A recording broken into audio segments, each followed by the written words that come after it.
4500 militaires français sont actuellement stationnés dans le Sahel-Sahara. Ils seront bientôt 4720 au Mali, au Burkina Faso, au Niger et au Tchad. Mais ils ne sont pas les seuls. Il y en a 1450 autres positionnés à Djibouti, 900 en Côte d'Ivoire, 350 au Sénégal et 350 au Gabon. Soit un effectif total de près de 8000 hommes qui quadrillent le continent de Djibouti à Dakar en passant par Abidjan et Libreville. La France s'impose visiblement comme gendarme de l'Afrique. Dans le Sahel, elle parle de lutte antiterroriste. Ok, mais à Djibouti alors? Et les éléments français au Sénégal? Et les militaires français au Gabon? Que font tous ces soldats français en Afrique? Et pourquoi, malgré leur présence et leur artillerie, l'insécurité persiste dans certaines régions où ils sont présents? Nous posons des questions légitimes. Cet impressionnant matériel militaire sert à quoi si c'est pour que les terroristes continuent à nous narguer sur nos territoires? Donc ce que nous voulons, c'est une action de redevabilité, de justification du stationnement des troupes françaises au Sahel.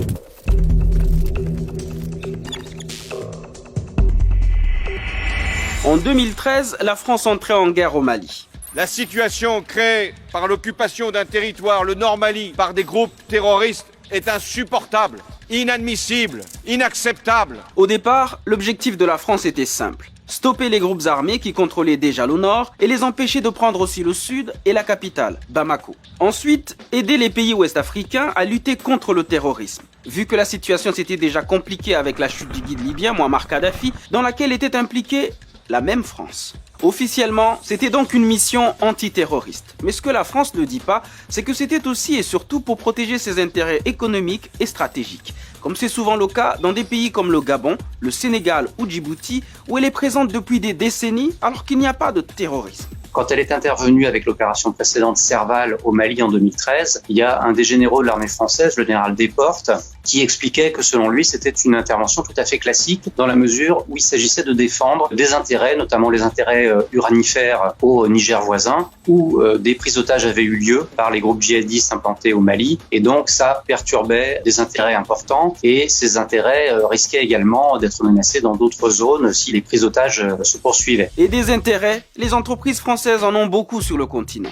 Parmi les plus importantes et les plus connues, le groupe nucléaire Areva, devenu Orano et qui exploite l'uranium, un minerai qui représente 70% des exportations du Niger. Autre exemple, Total, qui lui tire plus de 30% de sa production pétrolière de l'Afrique. Sans oublier Bolloré, dont la filiale Bolloré Africa Logistics est le leader du transport et de la logistique en Afrique. On y ajouterait également des sociétés comme EDF, Castel, CFAO, BNP, Société Générale, Lafarge, la compagnie fruitière, etc., etc. Le Conseil français des investisseurs en Afrique estime la présence française à environ 1000 établissements et 80 000 collaborateurs, pour un chiffre d'affaires de 40 milliards d'euros. Des intérêts non négligeables, puisqu'ils représentaient en 2011 17% des exportations françaises. Et comme le soulignait clairement le rapport du Sénat français en 2013, l'Afrique est notre avenir. Un avenir possible grâce aux grandes entreprises comme Total, ancienne Elf, qui existent depuis l'époque coloniale. Et pour leur garantir la sécurité dans une région souvent instable, eh bien Paris a trouvé une bonne parade. L'armée française a conservé des hommes en Afrique depuis les indépendances pour sauvegarder ses intérêts, qui sont de plusieurs ordres, des intérêts parfois stratégiques, quand il s'agissait notamment de sécuriser l'approvisionnement en pétrole ou en uranium. Avec une dizaine de bases militaires et plusieurs points d'appui sur le continent, la France demeure ainsi le gendarme de l'Afrique. En 30 ans, elle y a mené une cinquantaine d'opérations militaires. De la Centrafrique au Mali, en passant par la Côte d'Ivoire et la Libye, elle dit vouloir rétablir la démocratie, chasser les djihadistes et maintenir la paix avec souvent l'aval des Nations Unies. C'est ce que Raphaël Granvaux appelle l'intérêt de puissance. Il s'agit pour la France de garder son rang, comme disent les hommes politiques, c'est-à-dire de justifier l'attribution d'un poste permanent au Conseil de sécurité des Nations Unies. Et pour mériter le maintien de ce poste, eh bien, il faut que la France soit capable, selon elle, de continuer à mener une politique expéditionnaire et intervenir dans sa sphère d'influence pour maintenir l'ordre. Et tout cela a évidemment un coût. Car l'armée française dépense plus de 100 000 euros par soldat déployé chaque année. Et d'une manière ou d'une autre, il faut bien payer la note. Et ça c'est vrai dans toutes les interventions militaires françaises, c'est que lorsque la France intervient dans un pays africain, elle tente toujours d'avoir un retour sur investissement, c'est-à-dire de récupérer soit des marchés publics en faisant pression sur les gouvernements, soit des marchés liés à son intervention militaire, etc. Et comme parfois le changement de régime peut menacer directement ses intérêts ou déstabiliser son précaré, il arrive que la France utilise sa présence militaire pour consolider les pouvoirs en place, quitte à massacrer des civils comme à Abidjan en 2004. La France s'est parfois montrée complice des crimes qui étaient commis par les forces armées de ces pays, complicité parfois active, où elle les accompagnait. Et parfois, dans le cas de la Côte d'Ivoire par exemple, la France a été amenée elle-même à commettre des crimes de guerre ou des crimes contre l'humanité, contre des populations civiles. Et c'est toute l'ambiguïté de sa politique, mais qui lui assure du coup un avantage qu'aucune autre puissance n'a sur le continent.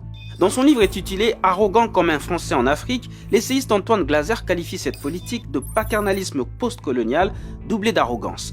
De quoi révolter certaines populations locales qui ne supportent plus la présence militaire française. Nous n'avons pas besoin d'importation d'hommes. Nous avons besoin d'une importation de technologies militaires de pointe. Nous avons besoin d'équiper, de doter nos forces armées nationales qui ne sont pas une coalition de fainéants. Ce sentiment anti-français vient surtout de l'inefficacité des interventions de son armée face à une menace qui s'amplifie. Depuis 2017, les zones d'action des groupes armés au Mali, au Burkina et au Niger se sont étendues. Leurs opérations se sont multipliées, comme le montre la récente attaque contre des villages du nord du Burkina Faso qui a fait au moins 36 morts, la prise du poste d'Indeliman avec 49 soldats maliens tués et l'armée nigérienne qui a subi ses plus lourdes pertes à Chinagoder avec au moins 89 soldats tués. Selon moi, c'est une présence qui est contre-productive vis-à-vis même des objectifs qu'elle se fixe, qui renforce la présence de ces groupes djihadistes, qui leur donnent du grain à moudre puisqu'ils prétendent lutter contre une force d'occupation étrangère, et que son inefficacité, effectivement, provoque un ressentiment grandissant dans la population, qui ne se sent pas du tout protégée parce qu'il y a des massacres récurrents. La population ne se sent pas non plus protégée par son propre gouvernement, puisqu'il délègue à une force étrangère la question de la sécurité de son territoire. Et le fait que depuis la fin des indépendances, la France continue à intervenir dans ces pays africains, effectivement, permet aux autorités politiques de s'exonérer de leurs responsabilités.